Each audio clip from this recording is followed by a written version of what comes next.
Welcome to this edition of the Million Dollar Mastermind podcast. This is where we pick the brains of high achievers from all walks of life and get their hard-earned, real-world insights on winning. I'm your host, Larry Weidel. Now, what have you done? When you came out of your education phase, it seems like you were uniquely set up to have like the stability in your personal life and to do a lot of the right things in your personal life. Is that true? Did that turn out to be true or not? No, I think that's accurate. You been married to the same woman, or you divorced 15 times, or I'm divorced once. Once. Yeah. I think everybody's allowed one or two. So I think I have some stability, and I think I have a meditation practice that's been there for 25 years. But I don't know that came from the study. I think that's something I got from my parents more than anything. Is just South Dakota, Midwestern, work hard, do your best. Where in South Dakota? What's that? Where in South Dakota? Rapid City, South Dakota. Born in Rapid City. Yeah, you know it. Up in Spearfish. Oh yeah. Yeah. My grandfather was a minister in Spearfish. Is that right? I've been. We'd go up there, and he's a big hunter. But pheasants, right? Pheasants. Yeah. Yep. Yeah, pheasants. I have been pheasant hunting there in South Dakota, but we would go up primarily and do prairie dog hunting. Oh, that's not hunting. Rifles. That's not hunting. Yeah. That's shooting. That's shooting. Yeah. That's shooting. Getting rid of those varmints. But great country. And you grew up did you grow up there wanting to get out or not wanting to get out? I loved it there. It's not that I wanted to get out. So a lot of people move there now, Say again? A lot of people move there now. That's what they want. Drives my parents crazy, the people coming in from all over the place. I never wanted to leave. I didn't leave because I didn't like where I was. I left because I wanted to go to school. I went to school in Montana. I love Montana for skiing. I skied 4 or 5 days a week when I was in Montana. And then when I left Montana, I came to the Bay Area, Berkeley, specifically to study Buddhist studies. Or I came to be a Lutheran seminarian, but I ended up studying Buddhist studies here.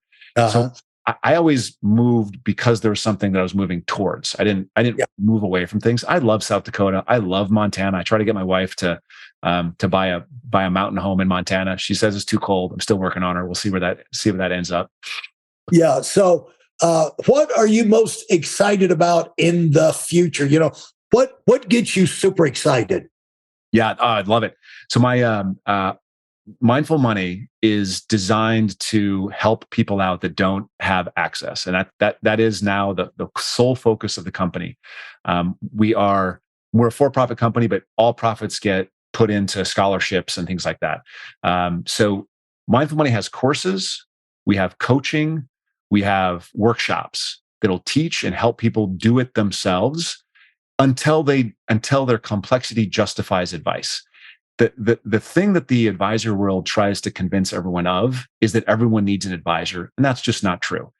Most people's situations are very simple, can be handled with very simple things, and people can do it themselves. We don't need to make this smoke and mirrors. We don't need to make this more difficult than it is. People can do it themselves. And I try to create a system that helps people do it themselves. And I'm super excited about how Mindful Money is coming about doing that.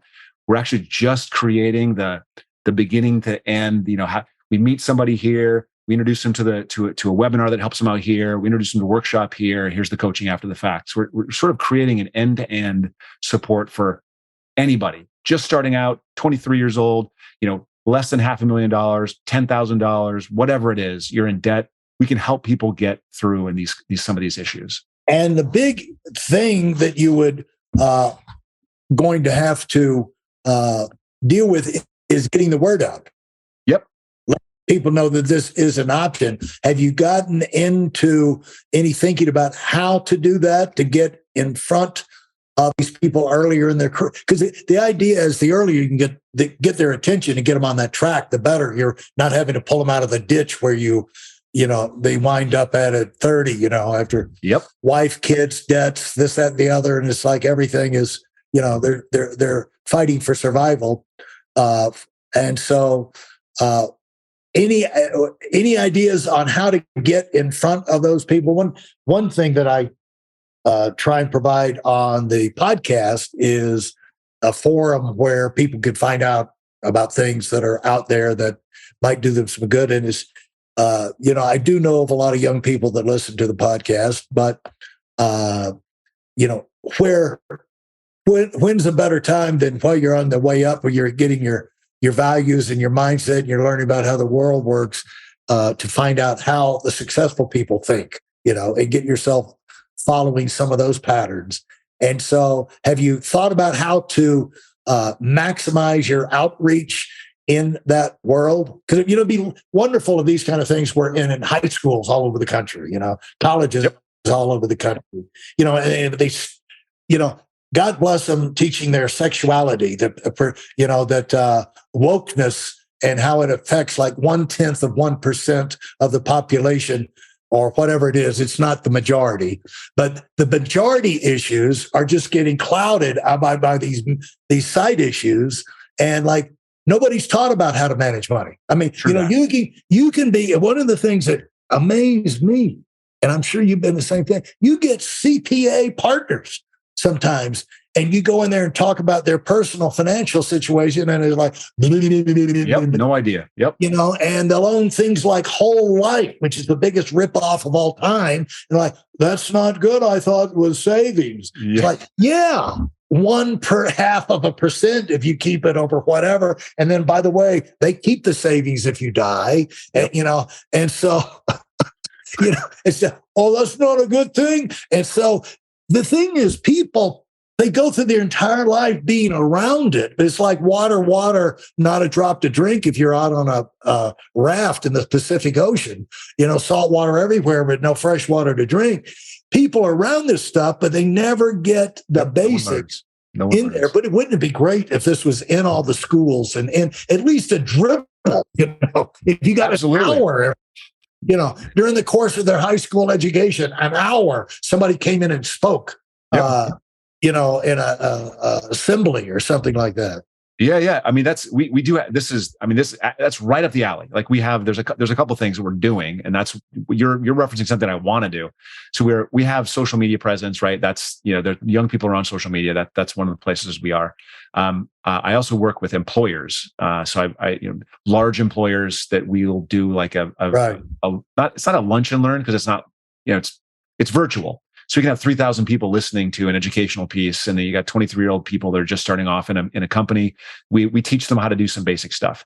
But the thing you're referencing, the idea of getting into schools, we do have digital programs, and we have been in a number of schools, and there's been Special Olympic, groups of Special Olympics athletes have gone through the program. There's been, groups of Black entrepreneurs in East Oakland have gone through the program. There's been faculty and staff at small schools, primary schools, middle schools, high schools have gone through the program. Students in high schools have gone through the program. So there's lots of different small groups, but that's one off. I don't have I can't go to the National Board of Schools and say, hey, distribute this everywhere, because there's too much crap. How are they going to pick me over somebody else? We got to have a tribunal to figure out the right one, and it's got to go to this person. You have to have congressional approval and all that. So if a school wants it, I give it to them. Like, there's a price on it, but I'm giving it to schools for free. Like, anyone that wants it can have it. If you got a group of people, I give it away. Anyone listening that has a group of people, could be a church, could be a school, could be an athletics organization. I don't care. Email me, I'll give it to you for free. And the thing is, one thing would be great. A good first step is get in on Khan Academy. Yeah, it's not on Khan Academy. Khan Academy has its own stuff, all good stuff, by the way. Yeah, it's available in the same kind of structure, though. It's a digital course that anyone can sign up for. Okay, and so anyway, it's just a matter of thinking about it, and even guys coming out of prison, when they're in the prisons to get, there's not enough done for the people coming out of the jails and everything. And it's a very traumatic time. And when you can put good thinking in their head and getting them thinking seriously about their future, they're more likely to stay on a track. I know fortunate. I know of a young person who was caught up in that system, kind of just basically because he was just an idiot, and kept doing wrong things, nothing really serious, no real crime, was just being stupid. But he got caught up in that system and got out, and then he had to do the labor job. And I would tell him, look, just put up with it, because you're climbing the ladder out of the thing. But he did it. Now he's making working with Google as an engineer, making 150 grand a year. And it hadn't been that many years. Go ahead. In 1997, when I just started the first thing I ever taught, in terms of personal finance, was a class at a halfway house in South San Francisco. Specifically, that's where I learned what the term shot collar is. Yeah, shot collar. Yeah, I didn't know what that was, and then I had a shot collar in my course, which terrified me. Like he had pointed out multiple people to die in prison. Yeah. But there was a bunch of people there that were in this halfway house, and I was teaching them about, checking account and balancing your checking account, and just some really basic stuff. And as you said, work up the ladder. Yeah. Job opportunities suck for you. I get that. Just start where you are and grow from there. You'll get out of it. You're not done. Like, you grow, you get better. Let's just get better. I did a podcast with a shot collar called Casey. I forget his last name right now, but he wrote the book, The Shot Collar. Oh, no kidding. Yeah. And at 13 years old, he was a shot collar. Oh, wow. He was that bad. Yep. Everybody at 13. Yep. Yeah. And he was, I think, 13 or 14. He was also in solitary confinement up around your area for the rest of his life. And it's a miraculous story how he came out of it. But people can come out, but you have to have correct information. And you have to have people that care. And I know that you do. And so I'm going to wish you the best on that. Anything that you want to pass on to people that are coming up the ladder, and any kind of encouragement or fill in the cracks of what we've covered today, that something might be useful for them? I think that the two pieces of information that I always like to make sure we share is don't believe everything you hear. Test the waters. Don't believe everything you hear. Stay mindful of what the truth might be, and then just realize you're not done. And we kind of covered it a second ago, but be willing to become better. You're all becoming. Look at the next step. Take the next step. Yeah, just because you're not good enough today doesn't mean you can't be good enough tomorrow. That's right. That's right. And you might be one piece of information away from being good enough. Zig Ziglar, I think. Yeah, you might not be that far away, and so keep on moving. Thanks so much. Enjoyed it, and best of luck. The next big thing that you want to accomplish, other than the program, what would you say in your life for you personally? Wow, I have 2 kids that are going off to college, so getting them into college would be the best thing. Wow, fantastic! And the life you're going to have after they go. That the house they're still in the house. Well, yeah, they're both still here. One of them leaves next year. The next one leaves 2 years after. You're probably at that stage where you can't imagine the house being empty. Nope. Yeah. Well, let me tell you this. It's like, I can't imagine what it'll be like for their in a short period of time. It's like, I can't imagine them coming back. The house is going to be so full. I hope they don't stay long. No, I don't feel that at all. I love it's amazing how quick your mind can adjust to the different things. It's like, so quiet in here. But what are you going to do with your life now? I mean, for you. For me, I'm pursuing the goal that my brother and I had together. I still have that dream, and I'm still pursuing that dream. Yeah, fantastic. And I wish you the best, and let's stay in touch, and maybe do this again down the road. Thanks so much. Good. Thanks, Larry. Bye. Thanks for listening to the Million Dollar Mastermind. If you felt there were any valuable takeaways from this episode, please take a minute and leave us a 5-star review.